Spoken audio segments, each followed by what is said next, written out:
In 1967, the Sugar Research Foundation paid Harvard scientists $50,000, roughly $400,000 in today's money, to publish research in a prestigious medical journal blaming dietary fat for heart disease and exonerating sugar. The research was fabricated. The scientists were paid. The journal published it without disclosing the conflict of interest.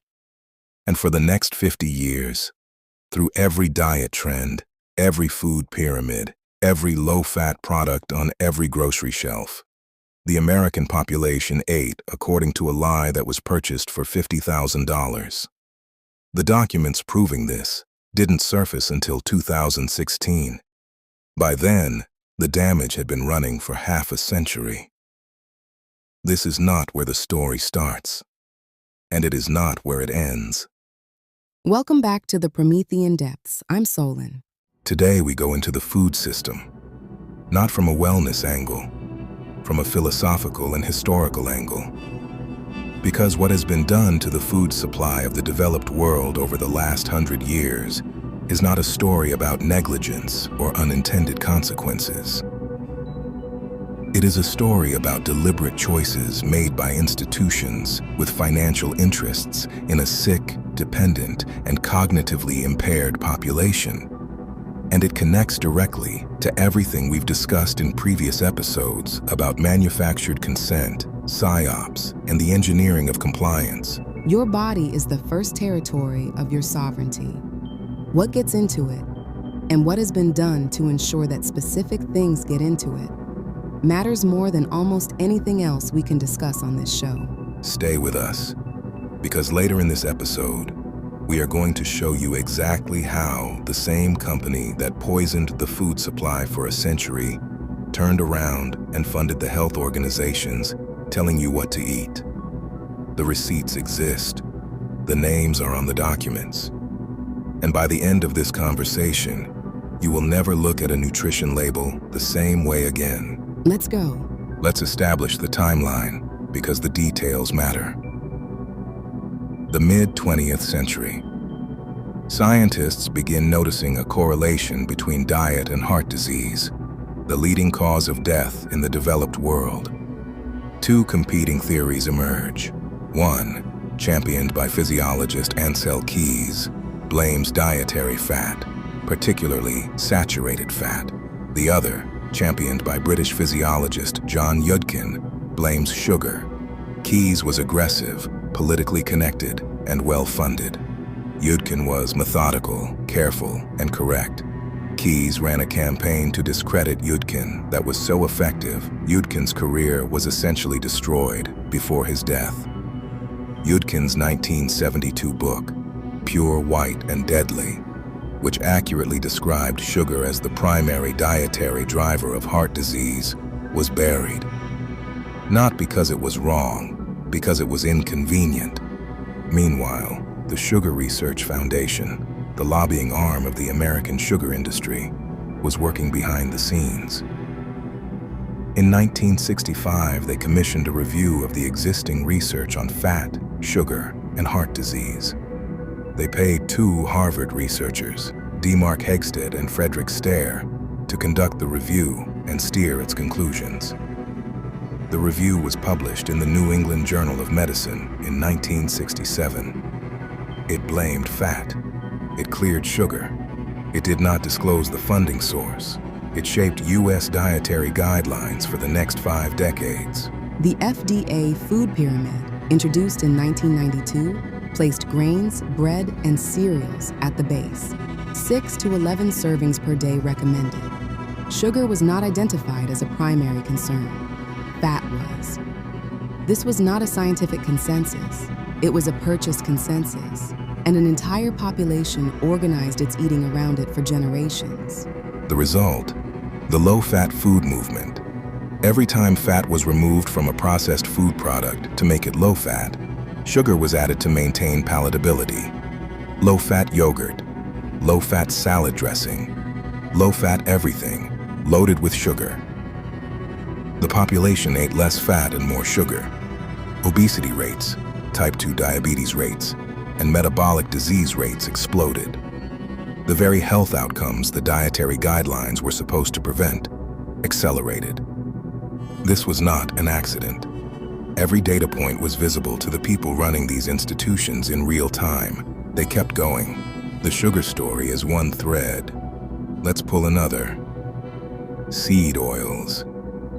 For most of human history, people cooked with animal fats, lard, tallow, butter. In the early 20th century, Procter & Gamble developed a process to hydrogenate cottonseed oil, a waste product of the cotton industry, into a solid fat. They called it Crisco. They marketed it as a healthier alternative to lard. They funded research to support this claim. And here's the part that should stop you cold. They donated Crisco to the American Heart Association in its early years, building a financial relationship that would later prove invaluable when the AHA began issuing dietary guidelines. The hydrogenation process creates trans fats. Trans fats have since been recognized as among the most harmful substances in the human diet. They raise bad cholesterol, lower good cholesterol, and directly contribute to cardiovascular disease, the very disease the AHA was supposedly protecting people from. They were in everything for decades, not because no one knew, because they were cheap, shelf-stable, and their manufacturer had successfully captured the institutions that were supposed to sound the alarm. Trans fats were not banned by the FDA until 2018. They were introduced in 1911, 107 years. That is how long a documented harm remained in the food supply, because the institutions that should have removed it had been compromised at the source. And when trans fats were phased out, they were largely replaced not with animal fats, but with refined vegetable and seed oils, soybean oil, canola oil, sunflower oil. These oils are high in omega-6 fatty acids. The human body requires a balance of omega-3 and omega-6 fatty acids. The modern diet, dominated by seed oils, has shifted that ratio from a historical 1 to 1 to as high as 20 to 1 in favor of omega-6. Chronic inflammation is a direct consequence of this imbalance. And chronic inflammation is the underlying condition in heart disease, cancer, diabetes, and most of the degenerative diseases dominating modern healthcare. Every one of these oils is in almost every processed food product on the shelf, every restaurant, every fast food chain. The cheapest and most available food in the modern world is saturated with inflammatory compounds whose presence in the food supply was the result of industry lobbying, funded research, and regulatory capture, not of any genuine scientific determination that they were safe. You were eating the waste product of the cotton industry, rebranded as health food, for over a century. The Hermetic tradition has a concept called the lower world, the material realm of dense, slow vibration, designed to keep consciousness trapped in physical experience and unable to perceive higher truth. What strikes me about the food system is how precisely it maps onto that concept functionally, not metaphysically, functionally. A population running on inflammatory processed food, refined sugar, and seed oils is a population experiencing chronic inflammation of the brain. Brain inflammation is associated with depression, anxiety, cognitive impairment, and reduced capacity for abstract reasoning. A chronically inflamed brain is a reactive brain. If you wanted to design a population that was easy to manage, reactive, foggy, exhausted, and dependent, you would feed it exactly what the modern food system delivers. The Stoics were unambiguous about the relationship between physical health and mental capacity. Epictetus, Marcus Aurelius, Seneca, all of them wrote about the body as the instrument of reason. Not the source of reason, the instrument. And an instrument in poor condition produces poor results regardless of the quality of the intention behind it. The body is not separate from the philosophical project. It is the vehicle through which the philosophical project is conducted. A compromised vehicle produces a compromised life. That is not a metaphor. That is physiology. And Jung's shadow work is directly relevant here. The collective shadow around food, the things society refuses to examine about what it's eating and why, is enormous. Most people have a visceral resistance to looking closely at the food system. It's too overwhelming. The implications are too uncomfortable. If you accept that the food supply has been deliberately compromised, then every meal becomes a decision. Every grocery store becomes a site of resistance. Every label becomes a document. Most people would rather not know. The not knowing has a cost. And that cost shows up in the body. But here is what Jung consistently showed. The shadow grows in proportion to your refusal to look at it. The energy spent not knowing, not examining, not confronting, that energy doesn't disappear. It goes into maintaining the avoidance, into defending the comfortable ignorance. And the cost is paid in the physical and psychological symptoms that the avoidance was protecting you from seeing. The exhaustion, the fog, the chronic conditions that arrive with no clear explanation. Your body has been keeping the score you refuse to look at. The food system does not exist in isolation from the pharmaceutical system. This is the part that most people find the most difficult to sit with. Not because the evidence isn't there, but because the implication is so large that most people's minds resist it. The same chronic diseases driven by the modern food system, metabolic disease, cardiovascular disease, type 2 diabetes, inflammatory conditions, are the primary revenue drivers of the pharmaceutical industry. A population that is chronically sick from its food is a population with a permanent demand for pharmaceutical intervention. The food system creates the disease. The pharmaceutical system treats it. Neither system has a financial incentive to eliminate the condition. Think about that. The two largest industries managing your health have no financial incentive for you to be well. Statins, cholesterol-lowering drugs, are among the most prescribed medications in history. Their widespread prescription was based largely on research that has since been challenged, much of it funded by the pharmaceutical companies that manufacture the drugs. The dietary cholesterol heart disease hypothesis that justified their prescription was built on the same corrupted foundation as the sugar research. Manufactured consensus, funded studies, institutional capture. Millions of people are on medication for a condition whose primary cause, sugar and seed oil consumption, was never addressed because addressing it was not profitable. The revolving door between regulatory agencies and the industries they regulate is documented and publicly accessible. Michael Taylor, who worked for Monsanto, then for the FDA, then back for Monsanto, is the most cited example. But the pattern is consistent across the FDA, the USDA, and the CDC.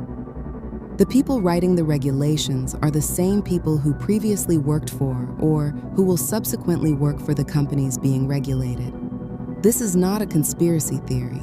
It is a matter of public record that requires only the effort of looking up employment histories. The information is there. It has always been there. The question is whether you were looking. And the hermetic principle of correspondence applies here with precision. As above, so below. The same mechanism that Bernays used to manufacture consent for war, funded research, media placement, institutional capture, appeals to authority, is operating in the food and pharmaceutical systems simultaneously. Different industries, different products, same blueprint. Once you see the architecture, you cannot unsee it. It is the same machine running in every sector, and it has been running your entire life. So what do you actually do with this? Because this is the question that matters. And the answer has to be honest. You cannot opt out of the food system entirely. You can make better decisions within it. And those decisions compound over time in ways that are measurable in how you think, how you feel, and how clearly you see. 3 moves. First, read the ingredient list. Every time. Not the nutrition label, the ingredient list. The nutrition label is designed to direct your attention toward numbers that can be manipulated. The ingredient list tells you what is actually in the product. If the first three ingredients include a form of sugar or a seed oil, soybean oil, canola oil, sunflower oil, corn oil, vegetable oil, that product is a primary vehicle for the two most documented harms in the modern food system. You don't have to be perfect. Just know what you're consuming when you consume it. Consciousness before perfection. Second, trace the funding. Any nutritional claim that surprises you or contradicts your experience, ask who funded the research supporting it. The UCSF database on food industry funding of nutrition research is publicly accessible. The pattern it reveals is consistent. Industry-funded research produces industry-favorable conclusions at a rate that cannot be explained by chance. This doesn't mean all funded research is false. It means funding source is a variable that must be considered every time. The same critical lens you apply to political information, apply it to health information. Third, eat closer to the source, not a diet prescription, a principle. The further a food is from its original form, the more opportunities there have been for it to be processed, altered, or adulterated in ways that serve industrial rather than nutritional purposes. An apple is an apple. Apple-flavored apple product with added sugar, seed oil, and stabilizers is something else entirely.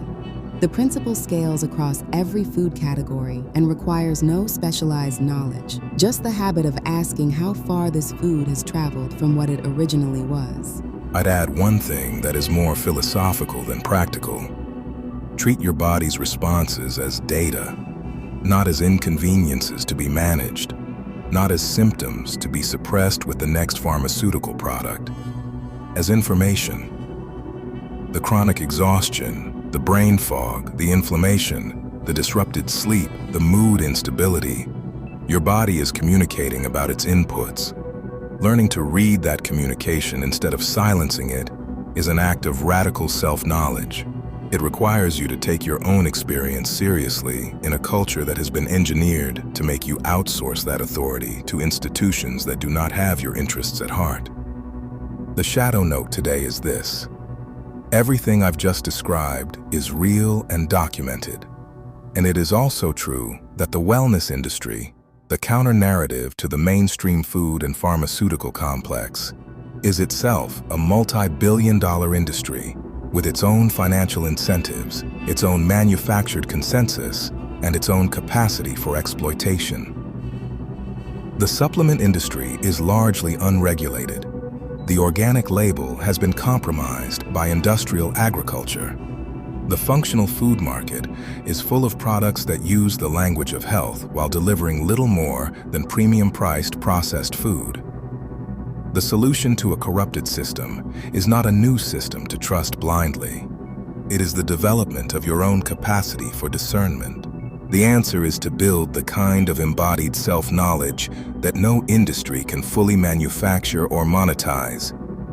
To read the research, to trace the funding, to listen to your body's responses, to hold your conclusions loosely enough to update them when new evidence arrives. That capacity, careful, rigorous, self-directed, is the only tool that works in every information environment, regardless of which direction the manipulation is coming from. It is the thing they cannot sell you and cannot take from you once you have it. And that is ultimately what this show is about.